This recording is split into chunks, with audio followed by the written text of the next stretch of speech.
Mic check, 1, 2, 3, 4. I hear it over there, so it must be working. Check audio, 1, 2, 3, 4.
All right, good morning, everyone. My name is Joaquin Esquivel. I'm chair of the State Water Resources Control Board.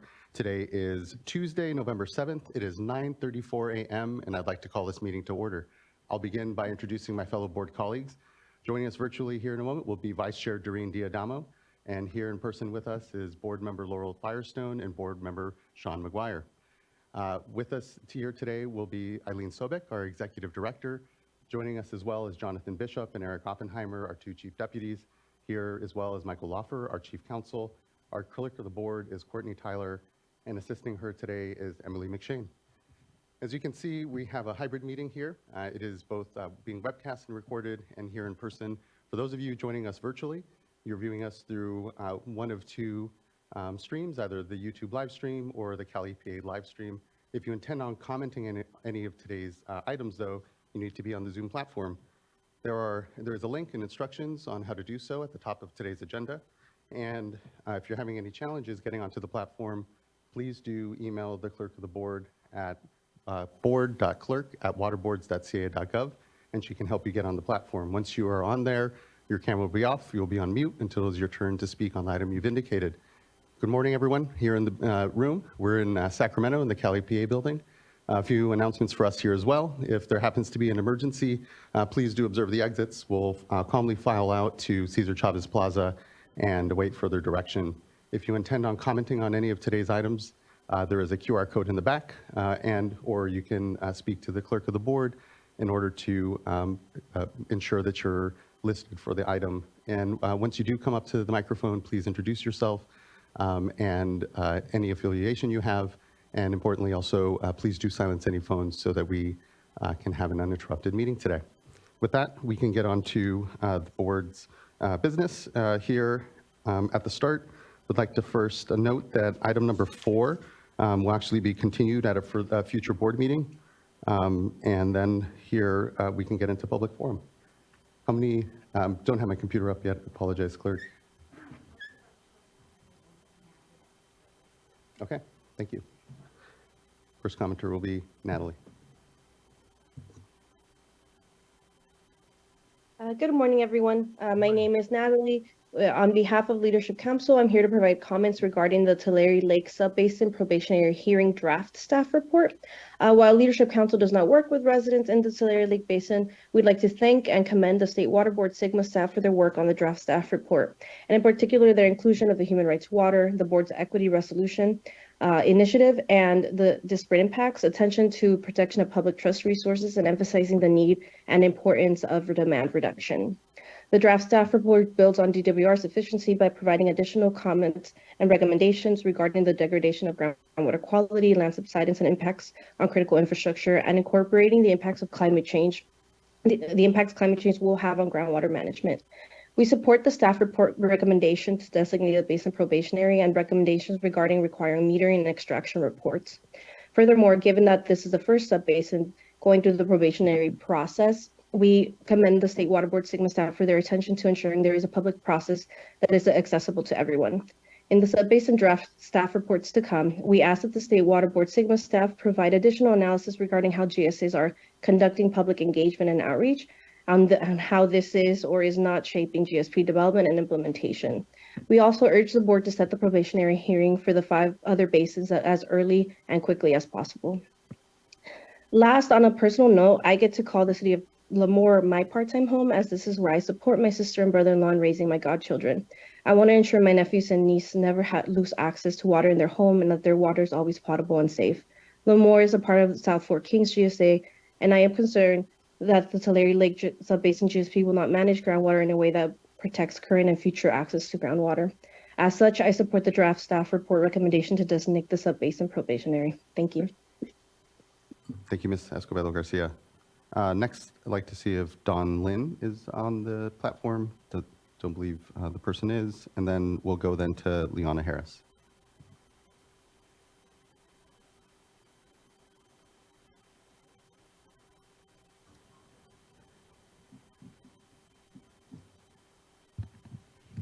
Thank you. Good morning. Good morning. Thank you for the opportunity to speak. My name is Leona Harris. I am the new General Manager of North Yuba Water District. Accompanying me here today is Marique Ferney, our Board President. I'm here to respond to comments you've received urging you to deny extending North Yuba's water permits. Due to dissatisfaction with the district's previous board and management, on November 8th, the district's voters elected a new district board of directors.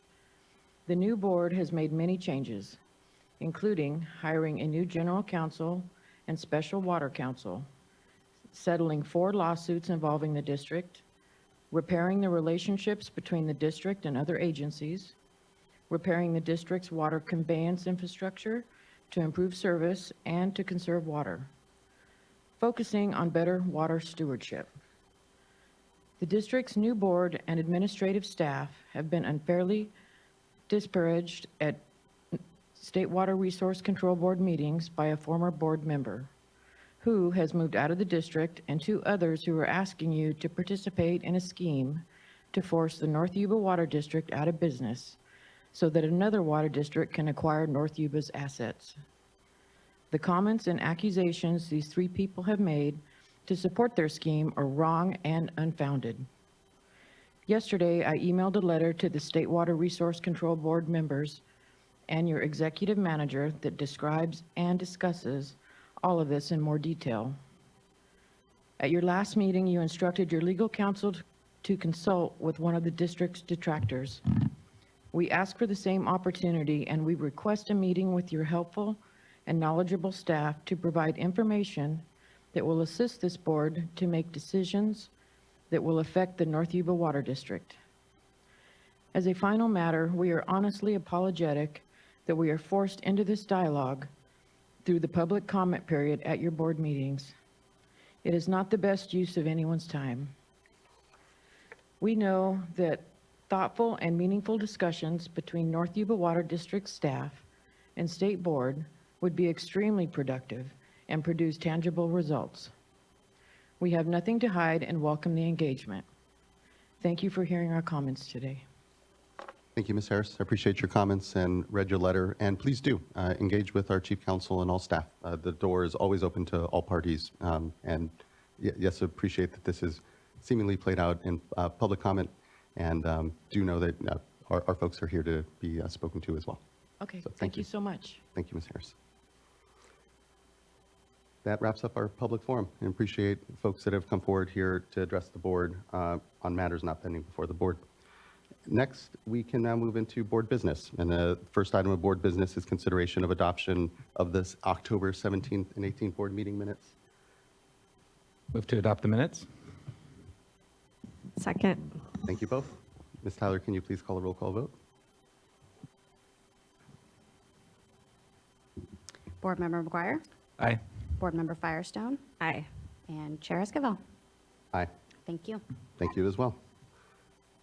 Board meeting minutes are adopted. Thank you. Next, we can get to our informational item, which will be current hydrologic conditions and response. And I'd like to call up Mr. Ekdahl.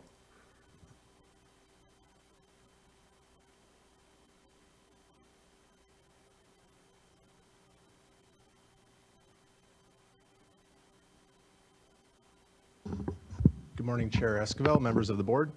My name is Eric Ekdahl, Deputy Director for Division of Water Rights. We have a few short slides to update you on current hydrologic conditions specific to the Scott and Shasta watershed. If we can go to the next slide, please. So primarily wanted to focus on 4 things: current hydrologic conditions, a brief overview of ongoing and upcoming public engagement and opportunities for the public to provide comments and input, preliminary draft regulations, and a little bit of an overview on the emergency regulation process, just as a overview for those that might be watching or tune in later. Next slide, please. So in the Scott River, as of yesterday at 1:30 p.m., flows were 68.5 CFS. It did rain in the watershed, so even by the time I submitted this PowerPoint, the flows had gone up another 3 or 4 CFS. I think it's in the 70s now.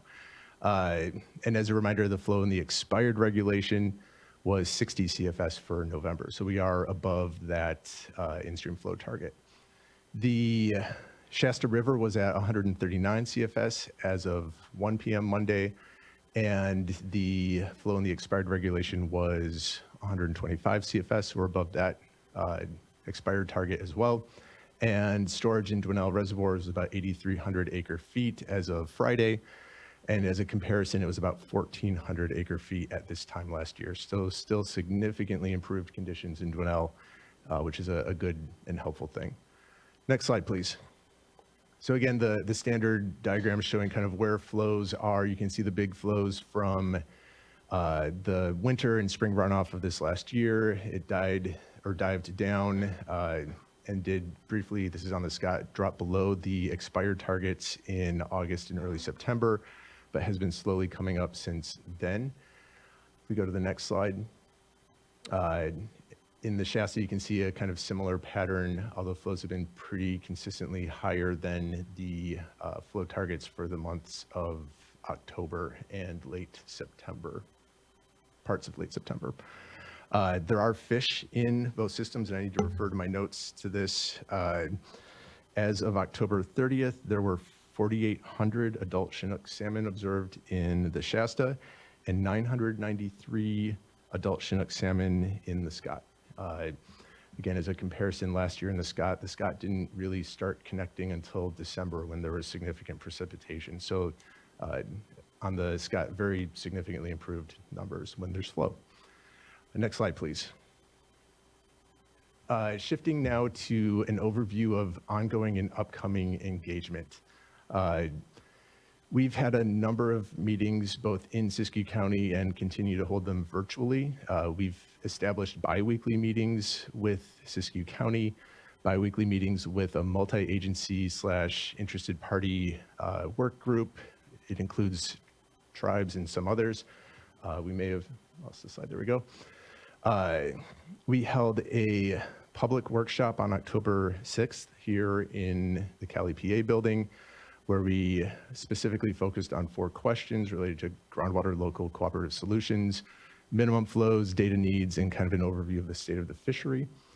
On October 30th, we held 3 meetings in total. The first meeting was a focus meeting with the Hmong community related to water supplies and health and human safety, drinking water deliveries, and how curtailments could have or could potentially affect those deliveries in the future. And then later that same day, held 2 public listening sessions related to potential impacts and or observed impacts and effects of the e-regs on the community itself. We had about 150 people for the meeting with the Hmong community and about 100 people at the first listening session, about 50 at the second listening session.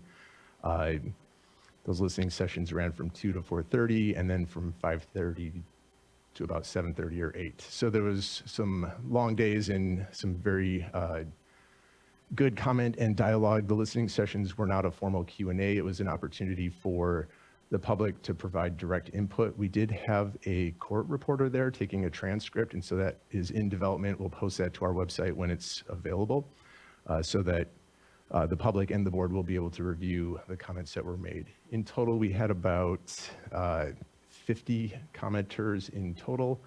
The majority of them, I would say probably 46, 47 out of the 50 were broadly opposed to new flow regulations, and about 3 were in favor of extending protections to the fisheries this year. 2 quick notes. There's been some accusations that the meeting with the Hmong community was a violation of Open Meetings or Public Meetings Act. And I want to reiterate here that it absolutely was not. There was no violation of the Brown Act, no violation of Bagley-Keene that occurred. And likewise, there's also been rumors that have started that the board staff at that meeting said, please continue to divert for illegal cannabis cultivation. And just wanting to set the record straight that that absolutely did not occur. And if there's questions about it, please contact board staff. We're happy to talk about the nature of what was discussed and issues that have arisen out of both of those meetings. So with that, we have some additional upcoming engagement planned. We have a virtual meeting on preliminary draft regulations, which I'll talk about on the next slide. That is scheduled for November 14th. And we are working on 2 additional webinars, one related to the Scott Valley Integrated Hydrologic Model and kind of an Agriculture and Water Management 101 series, so the public can learn about the models that we're using and just how agriculture works in both watersheds. Next slide, please. So we did release draft preliminary regulations this morning. I think we're still going through the final details of getting all the notices and the email distributions out, but they are available on our website. And if you haven't gotten that email, you will shortly, and we'll make sure that it's circulated widely and people are made aware of it and the opportunity to take a look at it. We're calling it a preliminary draft. This is an additional step we're taking. It's not required by law for processing an emergency regulation, but we did feel it was important to put a draft version out for the public to review, to provide comments on prior to taking anything formal to the board, which will occur, and I'll run through that timeline in a moment. The public comment period is open now. It will close on November 16th, I believe at noon. We will have a virtual public workshop on November 14th. I think it's from 2 to 4. And again, the information for registering for that and speaking on it is available on our website and will be part of the notice if it hasn't gone out quite yet. Once we have gotten comments in the close of the public written comment period, staff will evaluate the both written and verbal comments that we've received, and where necessary or appropriate, make additional changes to that preliminary draft regulation, which will then be taken to the board for their consideration at a public meeting in December.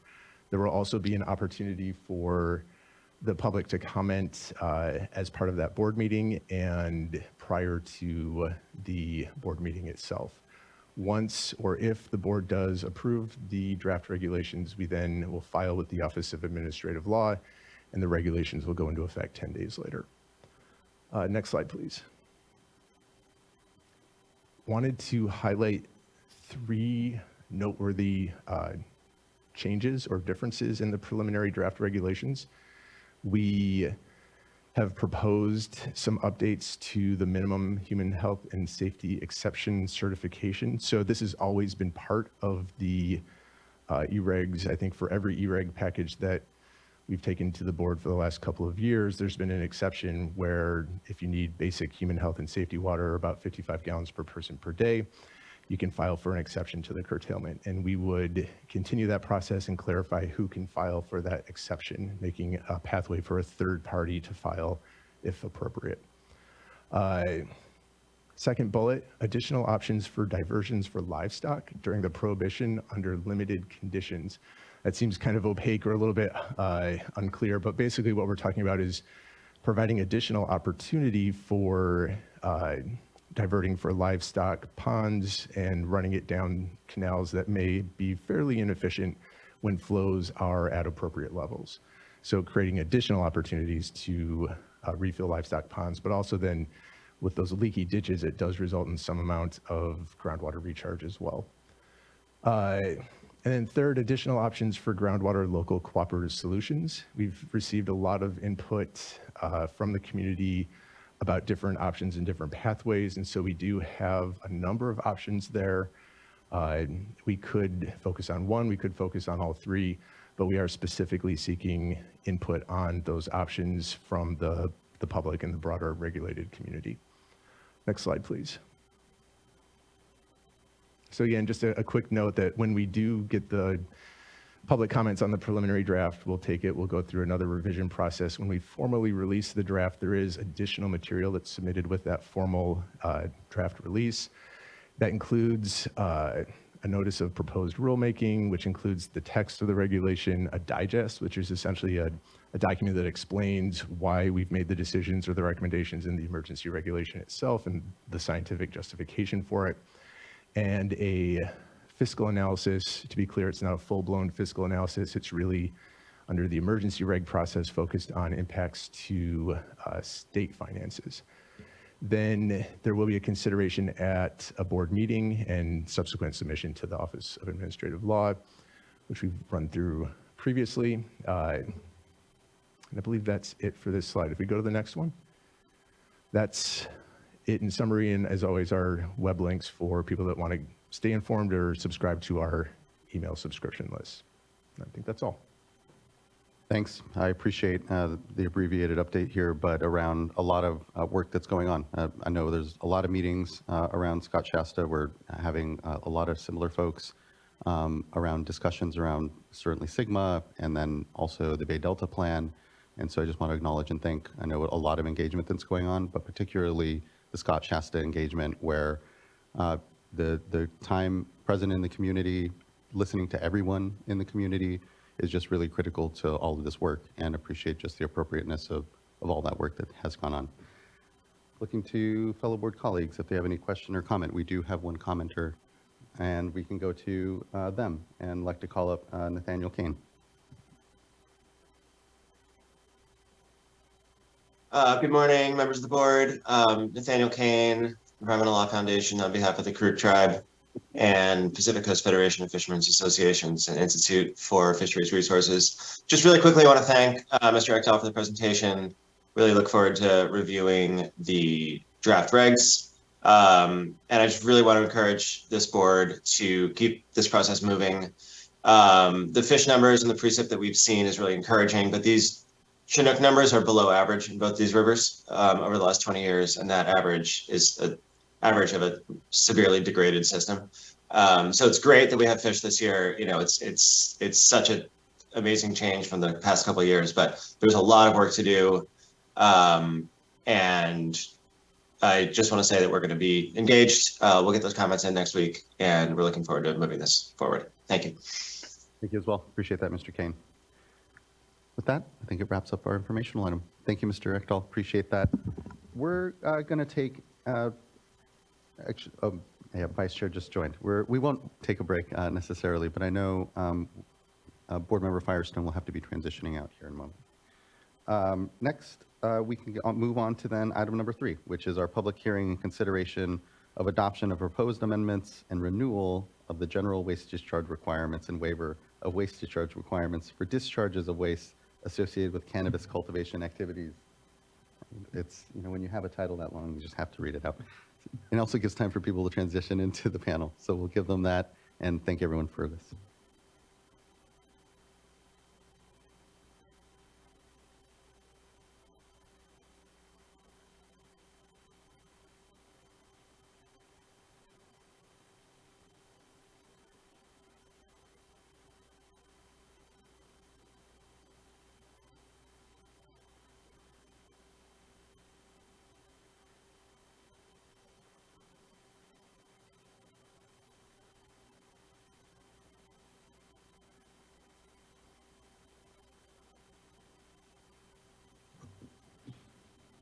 Good morning, good morning.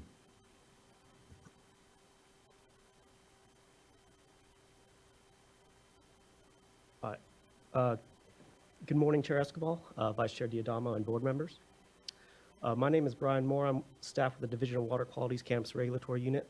Up here, I'm joined by Kevin Porzio, Cannabis Regulatory Unit Manager, Scott Couch, our Groundwater Protection Section Chief, and Tim Regan with the Office of Chief Counsel. Today, I'll be providing you with a brief presentation on the proposed Cannabis General Order updates. Next slide, please.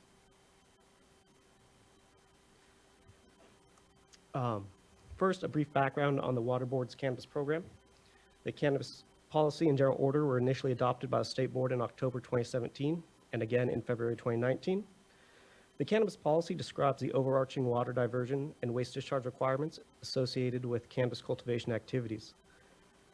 The cannabis policy contains criteria for enrollment, water quality protection, and protective measures addressing biological and cultural resources.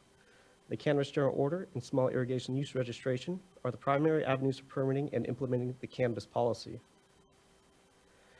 Cannabis General Order enrollment is required for all commercial cultivation and is administered primarily through the regional water quality control boards and is a requirement for state licensure with the Department of Cannabis Control.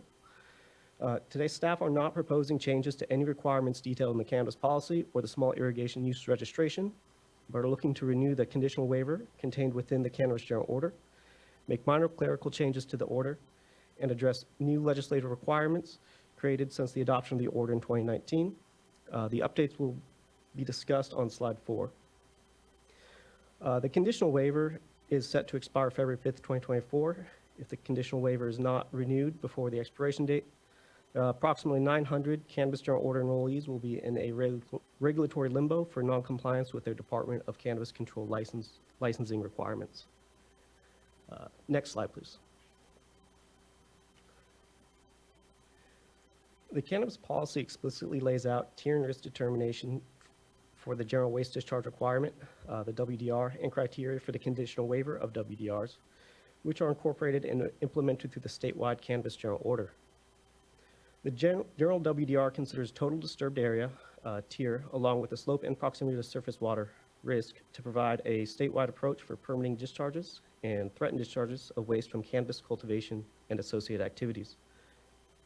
The conditional waiver provides criteria for low threat sites, specifically indoor and small outdoor cultivation. Indoor facilities must have a permanent roof, a relatively impermeable floor, and ultimately discharge to a permitted treatment system. Outdoor facilities must have less than 2,000 square feet of disturbed area, no disturbed area on a slope greater or equal to 20%, and they must comply with the riparian setbacks. All enrollees in the Cannabis General Order, including the conditional waiver, must comply with applicable requirements in the Cannabis Policy Attachment A. Currently, there are approximately 5,000 dischargers enrolled in the Cannabis General Order, and of those enrollments, about 2,000 are covered by the conditional waiver. Next slide, please. Clerical changes staff are proposing include updates to agency names and citations of the Business and Profession Code after the creation of the California Department of Cannabis Control in 2021, which centralized all cannabis statewide licensing and authority into one agency. Non-clerical changes being proposed include updates to finding 17D, shown in the change sheet for this agenda item. This adds proposed language that the conditional waiver was renewed on today's date, November 7th, 2023, and will expire in 5 years. And the addition of finding 51, which addresses Assembly Bill 2108, which added sections 189.7 and 13149.2 to the Water Code, requiring an analysis related to environmental justice, tribal communities, and disadvantaged communities. However, staff found that the item for consideration today will not result in any additional water quality impacts in disadvantaged and tribal communities. The cannabis program did still do broad outreach and targeted noticing to interested parties, and we'll discuss that on the next slide. Next slide, please. Outreach efforts included on April 27th, 2023, a pre-notice was sent to statewide tribal contacts that the general order would be open for public comment around July 11th, 2023.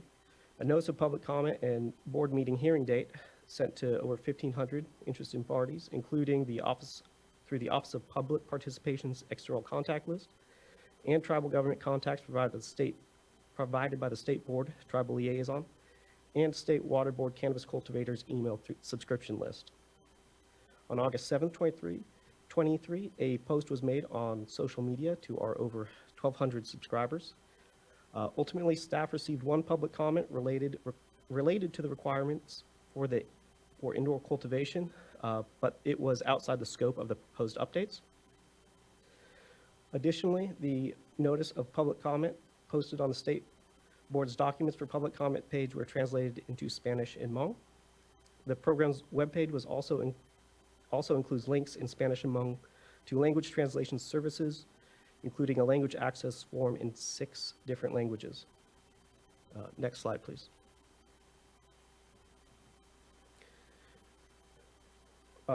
Our next steps include continuing to enroll dischargers in the Cannabis General Order conditional waiver as an avenue for compliance into the California legal cultivation market.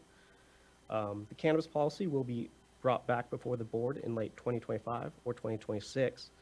Updates to include new in-stream flow requirements. Staff continue to review existing requirements and will make revisions as necessary. And staff will consider changes requested by interested parties.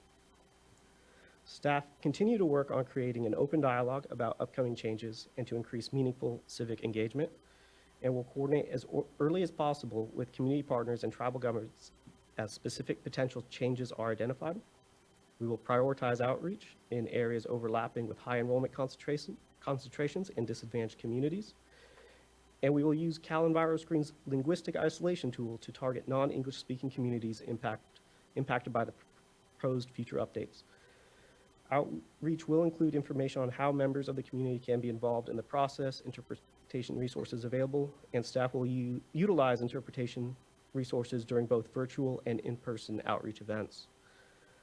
And staff will ensure written materials are available in multiple languages, and those materials have additional information on other available translation services. Next slide, please. Just thank you for your time and consideration today. Do you have any questions for our team? No questions off the bat from me. Looking to my fellow board colleagues here in a moment, but just want to say thanks. The work here in the cannabis regulatory program, I know, since my coming to the board here has certainly continued to evolve and has been a place of a lot of innovation when it comes to the permitting work. Quickly here, creating a whole new permitting system for a sector of California's economy here that is still developing truly. And so just thanks. I know these are largely conforming changes. There may be larger changes that folks want or have ideas around the program, and appreciate your openness and again the open door and dialogue for what those and timing here, what more greater changes within the program may be. So just thanks. I appreciate the work here amongst it, and just seeing if my colleagues have any questions or comment. Board Member McGuire. Thank you. Yeah, I actually no questions for me today, but I do also want to say thanks. And I can't believe it's been 5 years. And I'm looking at some familiar faces here. And yeah, I have a little bit of a history having been involved with this, the origin of the Cannabis General Order when I worked in staff. So it's good to see how much progress has been made and the success of this program over the past 5 years. So thank you for your commitment and diligence in moving this forward. Listening to stakeholders and just your willingness to think about changes, improvements to the policy that may be warranted in the coming years. So thank you again for all your hard work. Appreciate it. Thank you, Board Member. Vice Chair? If not, it's okay. Yeah. Okay, no questions. Thank you, Vice Chair. We do have one commenter. Are they on the platform? Okay, great. Then I'd like to call up Joey Espinoza. Good morning. My name is Joey Espinosa, and I've been working in cannabis compliance for the past 7 years. And I just wanted to provide a comment. I understand that this is moving forward, and I appreciate the slide that stated there could be changes coming in 2025 or 2026. One of the changes I hope to see is something to address the greenhouse cultivators. It seems that the general order is more focused on indoor or outdoor, and I think we need to find something in between. One particular issue is the restriction on hand watering in a nursery setting, which is it's often impractical for a greenhouse cultivator to hand water. For instance, when you're dealing with freshly propagated cuttings in a tray containing 50 or more small plants, utilizing drip irrigation is nearly impossible. The confined space with plants crammed together in a small area renders the method ineffective. So I just would look forward to these stakeholder meetings in the future and appreciate the board's willingness to work with us on these things, because I think we could continue to develop the program and make it much better for everyone involved. So thanks everyone for their work on this, and I look forward to working with you in the future. Likewise, Joey, appreciate those comments and the engagement here on the program. I agree. I think there's an opportunity to improve, and to board members' point, 5 years isn't necessarily a long time here, and at the time to improve here will be soon amongst it. So thank you. I appreciate it. Looking to see if there's anything further, and if not, I think I entertain a motion.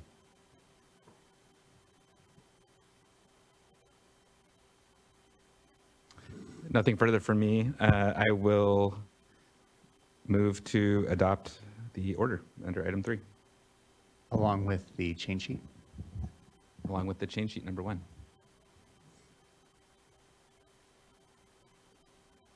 Oh, Vice Chair, I apologize, you're on mute.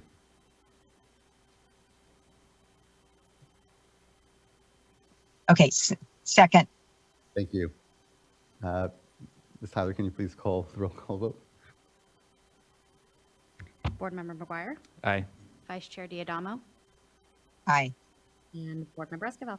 Aye. I'm sorry, Chair Esquivel. Thank you. Aye. The motion carries and the item is adopted. Thanks for, again, the good work and looking forward to what I know is going to be further discussion on the program for sure. So thank you. Let's keep moving along. That brings, as I noted at the top of the agenda, item number 4 will be heard at a future board meeting, which brings us to item number 5. And we'd like to invite up the Central Valley Regional Water Board. And this item is regarding Southern Lost Hills oil field designation, though tempted to also read the title.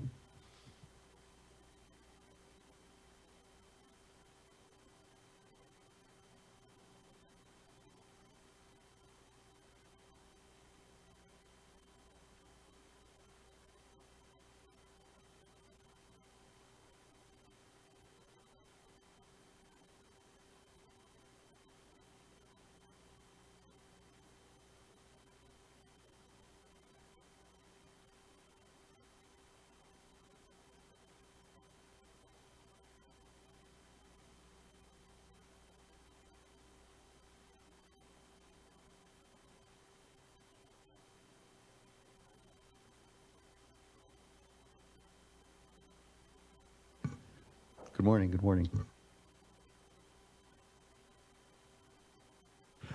If you might need to push the button there at the There base. it is. It There looked we like are. it was lit, but I wasn't sure. So, Okay. Good morning. Good to see you. good morning.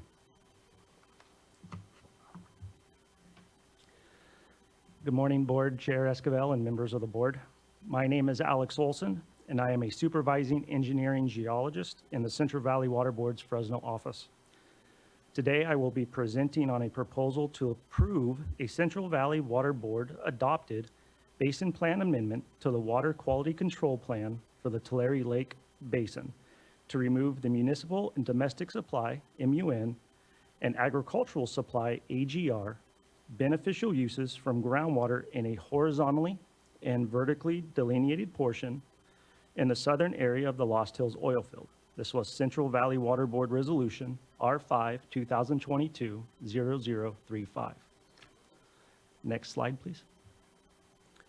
As shown in this project location map, the project area is located in the Tulare Lake Basin within the administrative boundaries of the Lost Hills oil field, located about 75 miles south of the city of Fresno. Next slide, please. This Basin Plan Amendment proposes to justify the removal of the MUN beneficial use for the project area based on existing groundwater quality and geology, which supports a finding that Exception 1A of the State Water Resources Control Board Sources of Drinking Water Policy and the Tulare Lake Basin Plan apply. Exception 1A allows a regional board to de-designate the MUN beneficial use in areas where groundwater salinity exceeds total dissolved solids, or TDS, of 3,000 milligrams per liter, and where groundwater is not supplying or anticipated to supply a public water system. The Tulare Lake Basin Plan also allows for removal of the AGR beneficial use if the water cannot support the agricultural use due to natural conditions, but it does not include a numeric objective. The Central Valley Water Board justified the removal of the AGR beneficial use from this area based on a study conducted by the Central Valley Salinity Alternatives for Long-Term Sustainability, or CV SALTS. This study evaluated salinity impacts on agricultural supply and identified an AGR stock watering threshold criterion of greater than 5,000 milligrams per liter TDS from a guideline from the National Research Council of the National Academy of Science. Both boundaries for MUN and AGR de-designation zones are the same boundary due to the existing groundwater quality in the proposed zone being greater than 10,000 milligrams per liter TDS, significantly exceeding both de-designation salinity threshold criteria. Next slide, please. The project area is located within the southern portion of the Lost Hills oil field in an area that is completely within the boundaries of the oil field. The project area covers 6 square miles. The primary land use for this area is oil production, and there are no towns or communities included in this area. Next slide, please. The evaluation study focused on MUN and AGR beneficial uses of groundwater, specifically groundwater within the lower Tulare member of the Tulare Formation and the Echegoin Formation, where the depths vary from an upper boundary of approximately 600 feet below ground surface at the shallowest to a lower boundary of approximately 6,000 feet at the deepest. The groundwater within the project area is under confined conditions with the mid-Tulare Shale located above the upper boundary of the lower Tulare member, preventing upward migration of groundwater from within this zone, and multiple clay layers within the lower portion of the Echegoin Formation, the lower boundary, to prevent downward migration of groundwater. The existing groundwater has high salinity, greater than 10,000 milligrams per liter TDS, and in many areas is between 30,000 and 40,000 milligrams per liter TDS. The groundwater is not considered an underground source of drinking water under federal regulations. Next slide, please. This white arrow bar represents salinity levels ranging from freshwater to seawater. The salinity increases from left to right on the white arrow bar, and all numbers are in milligrams per liter of TDS. At the leftmost side of the white arrow bar is fresh water. The salinity increases to the right-hand side of the white arrow bar, ending at seawater, which is approximately 35,000 to 40,000 milligrams per liter TDS. Salt-sensitive crops, such as beans and strawberries, are affected by salinity starting around 500 milligrams per liter TDS. The threshold for the maximum salinity allowed for drinking water is 3,000 milligrams per liter TDS. However, there are also secondary maximum contaminant levels for TDS for drinking water, which are consumer acceptance levels. For these levels, it is recommended that drinking water supplied to the public by a community water system does not exceed 500 milligrams per liter TDS, but is acceptable up to 1,000 milligrams per liter TDS. The threshold for the salinity allowed for stock watering is 5,000 milligrams per liter TDS. The existing groundwater in the proposed de-designation area of the Basin Plan Amendment has salinity ranging from greater than 10,000 milligrams per liter to 40,000 milligrams per liter TDS. Next slide, please. An aquifer exemption is a federal process to exempt a potential underground source of drinking water from coverage under the Safe Drinking Water Act. Oilfield administrative boundaries and aquifer exemptions are managed by CalGEM, which stands for the California Geologic Energy Management Division, a division of the California Department of Conservation. A Basin Plan Amendment is a California state process under the Porter-Cologne Act to remove or de-designate an assigned beneficial use from a Regional Water Quality Control Board's Basin Plan. A Basin Plan Amendment is approved by the State Water Board and the Office of Administrative Law. Aquifer exemptions and Basin Plan beneficial use de-designations are applied separately to an area with separate criteria and processes. Therefore, an area can have one without the other, and one does not necessitate the other. The purpose of this map is to show the location of the aquifer exemptions adjacent to the BPA project area.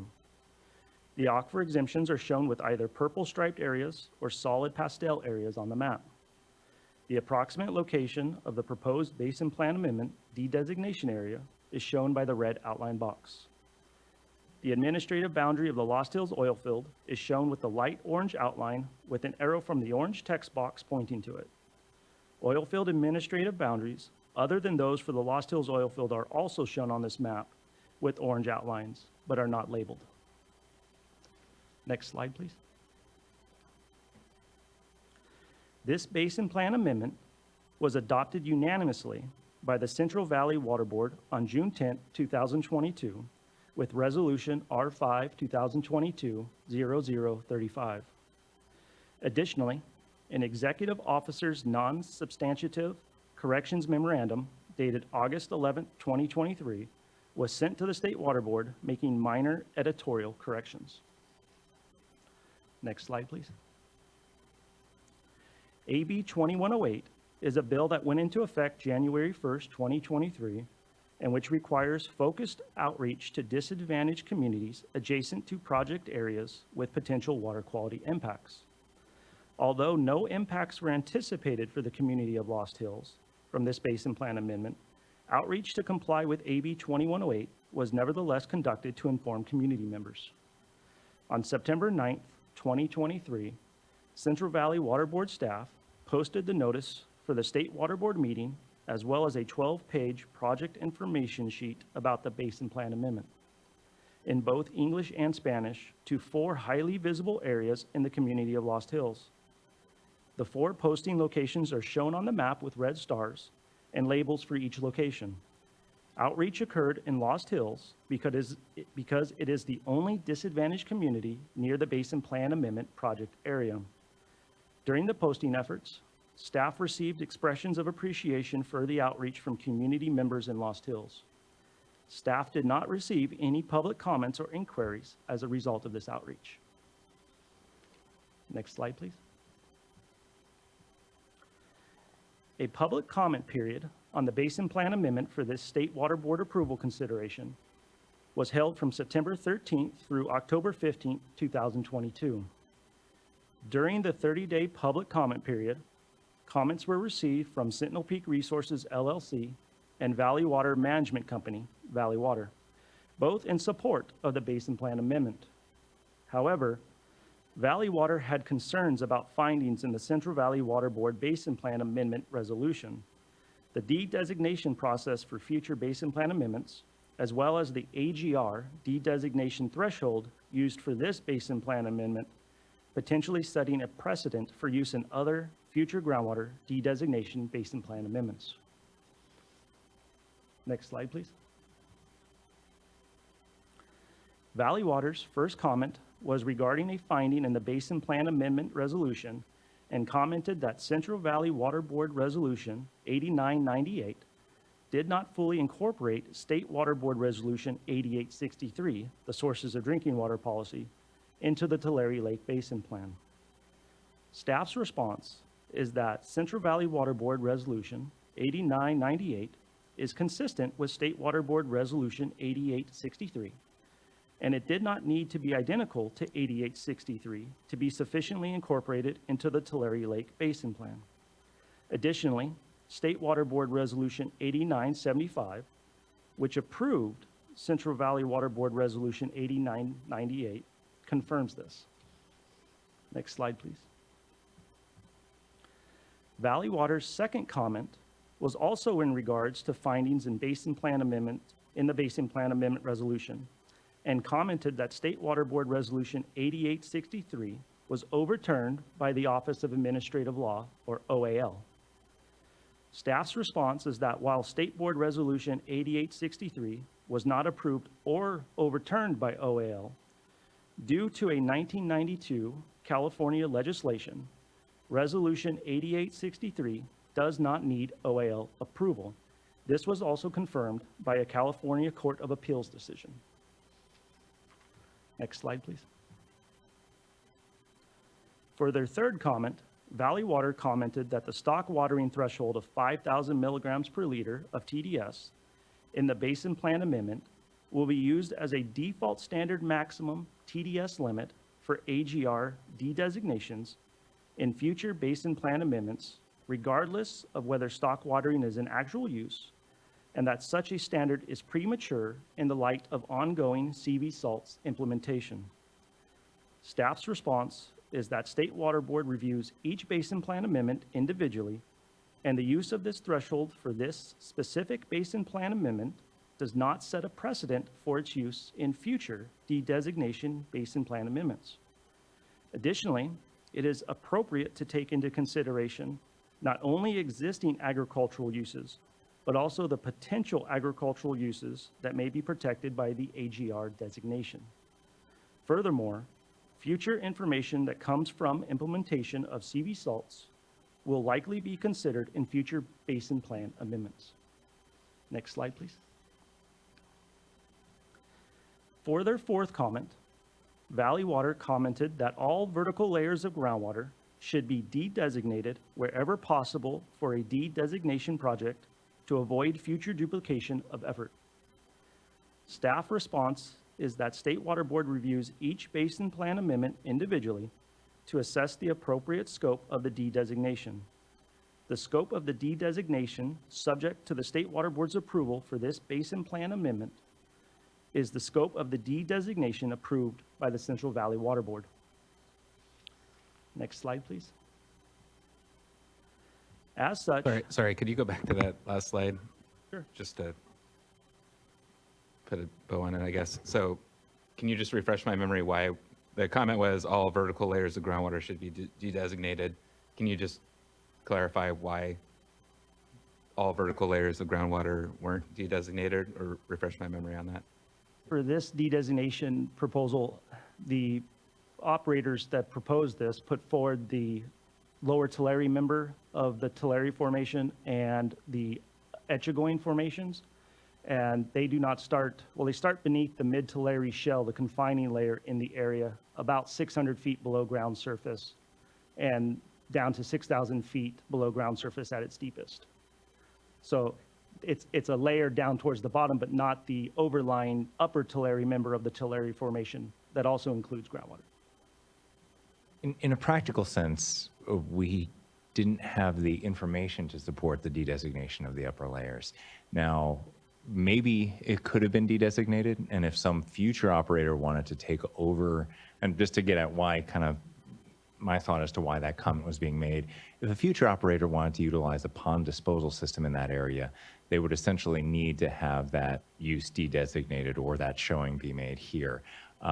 We essentially are not going to go and do that type of groundwater analysis to broaden the scope of the initial proposal is kind of the bottom line. Even if it would facilitate a pond operation by some operator at some point in the future. I don't know if Valley Water was eyeing that as a potential. They have other projects in the area that do utilize pond disposal, and I know that would be convenient for their particular operations. But the fact remains the proposal was for a smaller de-designation, and we're essentially leaving that scope as the smaller de-designation that we're bringing forward today. Thank you for that clarification. It helps just to also just be reminded that this was based on the proposal that was made for this de-designation. That's what you were reviewing and considering, and that's what we have here today. So thank you for that.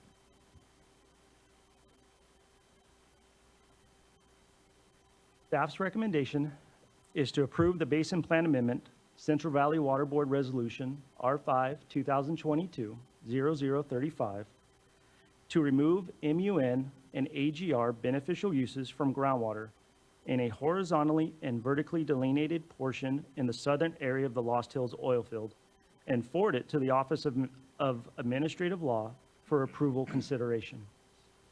Next slide, please.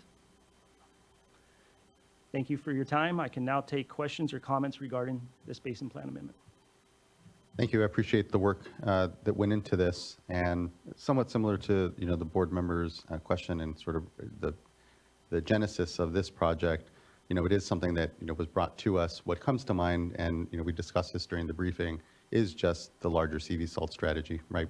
Where this sort of activity we may be seeing quite a bit more of as the basin is more actively prioritized for de-designation, if you will, in certain areas to be able to actually manage salinity off into the future. And there's a lot of ifs and a lot of information I know that's being collected now, but this project certainly brought that to mind for me. And knowing that this, again, it was brought to us, it's a smaller designation, but just to flag, I appreciate the good work that's going on in CV salts and around salinity management discussions, which take a back seat, we know, oftentimes to the quantity discussions, but especially in a warming climate, and especially with reduced supplies, especially of groundwater, we see those concentration and then that specter of what do you do with unusable water or how you manage it into the future that really comes forward. So just want to acknowledge the leadership of the region around that. That larger policy discussion comes to mind as these sorts of projects certainly come to mind or come forward to us, and appreciate the work that is going on there. Well, thank you. I do think, this isn't certainly the grand architecture for how basin plan amendments will be done in the future, de-designations will be done in the future, but it is a useful case study as we move forward with projects that could potentially utilize brackish water desalination within the valley you need a place to put that brine stream. And if we have areas of the valley's aquifers that are not usable for drinking water, not usable for agricultural supply, and we have a robust data set that says, yeah, this is never going to be used for those purposes, maybe we could utilize those areas for brine disposal. So definitely a useful case study, one more kind of stone on the path to figuring out what the grand solution is for the salinization of the valley's water and soils. You're here. Thank you for that. Board Member McGuire. Yes, thank you.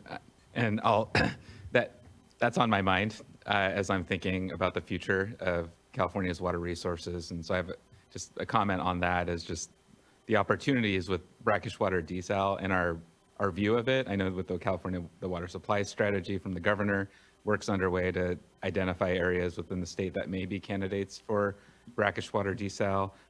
I have no concerns with, I just want to clarify with the item that's on the agenda today, but the general conversation about CV salts, about where there are opportunities, and maybe our view of water resources, groundwater resources that were once considered unusable may be shifting over time here. So I appreciate that this is a one-time decision based on the facts on these circumstances and not broadly applicable to other situations, because that could be an evolving conversation.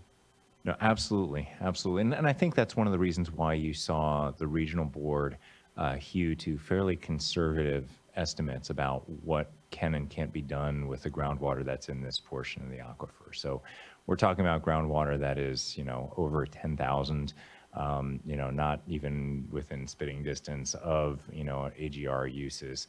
But we are really kind of cognizant of the fact that the 3,000 threshold for drinking water, maybe there's going to be some discussion about utilizing sources of drinking water that are above that 3,000 threshold in years to come. I think this is a one-off, like you said. It's a useful case study. It's also one of the reasons why we'd like to keep it relatively confined for the time being, and not to say that this is going to be the threshold that we're going to use for all basin plan amendments moving forward. I think we're going to give due consideration to all menu of options that are kind of emerging in the valley right now. And frankly, when you're talking about, and I think the CV salt study that we're doing right now in partnership with the Salinity Coalition, essentially all the dischargers in the South Valley and North Valley combined, really shows that, to make, and I'm sure you realize this full well, but to make brackish desalination, you have to get the right sweet spot for the right level of salinity. You don't want to be investing time and resources to have desalters where the water is barely above the threshold. You want to recycle and concentrate and recycle and concentrate and get to a specific threshold where it becomes economical to purify that water, dispose of the brine stream, and then utilize the water that you've generated from that brackish desalination, whether it's for municipal or additional agricultural supply. But very, very complex, kind of undertaking. We're certainly more than happy to brief you on the progress being made for the modeling efforts and whatnot for the prioritization and optimization study, which is really well underway. But yeah, that's probably beyond the scope of this basin plan amendment, but certainly was in the back of our mind as we were developing this particular amendment, and a couple more in the hopper that we're also thinking about with that in mind. Appreciate that. And certainly, as we're thinking about technology and innovation and what makes economic sense, that's also an evolving space, thinking about our direct potable reuse regulations that are likely going to be coming before the board soon. It's an exciting time, and there's a lot that we can do. And so just really encouraged by, the work that CV Salts is doing on the long-term salinity. Thank you. And certainly we're continuing to participate in conversations with, the GSAs, whether they're facing probationary hearings or not, about, the ability to utilize water, to purify water, to store water underground, especially in those white areas of the valley, and what water quality ramifications could happen due to that, due to all those activities. So an exciting time. Certainly the technical challenges abound. Lots of geologists are doing a lot of good work. Lots of engineers are doing a lot of good work in this area, and they'll continue to do so probably for decades to come. Yeah, Well, I'm really glad you brought up groundwater sustainability agencies and the Sustainable Groundwater Management Act, because that was my question I had for you, if you have a response today, because I did see the memo that was posted along with the agenda item that talks about aquifer exemptions that may be proposed, as well as potential de-designations. So there is a lot happening in the Sigma space, as with many other areas right now. So could you, is there an area here where there's an intersection with water quality impairments, what the regional boards decide in terms of designations or exemptions, and how that works with Sigma? Yeah, less so with this particular basin plan amendment, but with future basin plan amendments, and kind of one of the reasons why the memo that was circulated basically says very, very tentative, because it's a new box to check off, right? You know, our staff has to look and have to interact with the groundwater sustainability agencies and talk about what the long-term strategy is for things like, you know, recharge basins, flood mar, dairy mar. If any of those options are feasible within those areas, it raises new water quality concerns that we have to be cognizant of as we proceed with those basin plan amendments. Now, you know, we've been looking at this one for a while, and I think we've managed to say it's not, you know, there's not going to be a groundwater spreading basin on top of this particular area for a variety of reasons. But when you talk about broader basin plan amendments, that is a consideration that needs to be made. And so, you know, my pledge is not to kind of answer all the questions about the future basin plan amendments here, but that is something that we are very cognizant of as we work and develop the prioritization and optimization study. There's a lot of overlap between what we're doing in CV salts and the groundwater sustainability agency's work. And so we'll keep the conversations going as we make those plans. Appreciate that. Thank you. Yeah, a lot of interdependence upon these policies and a lot of opportunity because of it to just accelerate them because of their mutual benefit ultimately when we talk about these discussions. So appreciate that, board member. I have not been able to show up in a single place and talk about groundwater without Sigma coming up. I think that's a good thing. I think that's a healthy thing for the Valley. But just wanted to note that wherever I go, you talk about groundwater, Sigma has to show up. Yeah. And especially because it's not just desalting or activities, but also water recycling generally. It's just a continuum of the salt and nutrient management plan work that up and down the state is really critical to actually managing and securely investing in these sorts of systems. So It was the 2009 recycled water policy that kicked a lot of this off in a very, very significant way statewide. I know we had some nascent efforts underway, but I do remind people of that. Salt and nutrient management plans and the directive for all of the regional boards to develop their salt and nutrient management plans fundamentally came from recycled water. And, you know, I suppose time is a circle, and here we are back again talking about it. Hopefully getting some rain this year, but we'll see. you're here. Really appreciate that. Vice Chair, anything to add or any questions? We don't have any commenters for this item. I don't have any questions, but just want to also extend my thanks and really appreciate the discussion, the good discussion that you all just had here on the overlap, the connection between these different policies.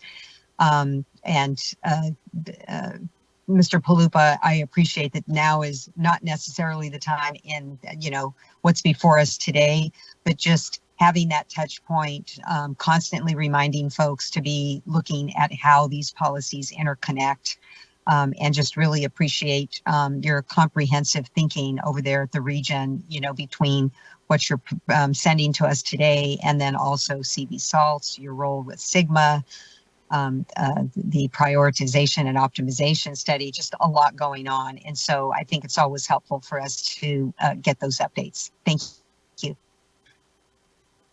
You're here. Thank you, Vice Chair. With that, entertain a motion. Great. I will move to adopt the resolution under item 5. Second. Thank you both. Ms. Tyler, can you please call a roll call vote? Board Member McGuire? Aye. Vice Chair Diadamo? Aye. Aye. Thank you. Thank you as well. The vote is unanimous and the resolution is adopted. Thank you very much. Really appreciate the good work amongst you all. Thank you. Thank you. All right. That concludes item number 5 and now brings us to the last 2 items of today's portion of the board meeting, board member reports and executive director's report. Here quickly, let me pull up my calendar, I don't think I have too much because I was out sick last week. So let's see. I can kick us off on board member reports here. And after our, oh gosh, we had quite a break. 1 second. I forgot.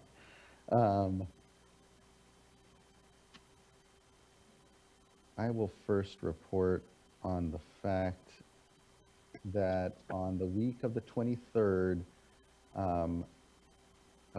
we had, so one, on the week of the 23rd and 24th, we had our Water Quality Coordinating Committee meeting, and just want to thank all the regional board members that were able to participate here in person. It was a great 2-day discussion. We focused on the Sackett decision with the Supreme Court and impacts to then shrinking jurisdiction on Federal Clean Water Act and what it means then for Port Cologne and the board's work in protecting water quality, board's work in protecting water quality, and also had a really critical discussion on tribal beneficial uses, and really appreciate the Lahontan region coming, talking about their specific project when it comes to designating by tribal beneficial uses for Mono, which will be here the first water body to really be designated the uses and the regulatory work around it ongoing. So just really appreciated that discussion, really critical when I know the chairs are all interested in continuing to follow up on how they can continue to accelerate that work at their regional boards and incorporating these tribal beneficial uses that the board adopted as part of our Mercury provisions, as I recall, in 2017. And so just appreciate that work. Then after WQCC, I made my way to the USCPA regional annual conference, tribal conference, and really appreciated that we had a really good showing from our Office of Public Participation, our tribal liaison, both Adriana Renteria and Elizabeth, who's the assistant, and then our 9 regional board tribal liaisons were all largely there, and representatives from our divisions. It was a really good opportunity to listen, to have a space to be able to, the topics that were covered, I appreciated as well, which included the 401 water quality certification and the ability for federally recognized tribes with a land base, which we know really ultimately shrinks down the number of tribes that it's applicable to, but their ability to take on 401 water quality certification work and standard work within their own reservation boundaries. So it was a really great opportunity, really appreciated the conversations we were able to have there. And then would just flag, last week, I appreciated, although I was out sick and had to, not had to decommit from in-person events. I still had a virtual event on Friday with UC Merced. There was going to be traveling to the University of California, Merced to talk about water data, talk with some of the students, and also meet with some of the faculty. We kept that faculty component midday, so I participated remotely, and were a ton of great presentations from a lot of great work happening at UC Merced around the water quality, water quantity, water supply related work that we're all here in the midst of. So it was really good to connect. And then the common theme there, of course, was data and the continued ability for the data open data that we're providing here from our programs to allow academia and communities to better model, assess, understand the complex ways in which both climate change and all these stressors we're familiar with are unfolding in our communities. So really appreciated still the ability to do that. And that's my summary of reports. All right, I will go next.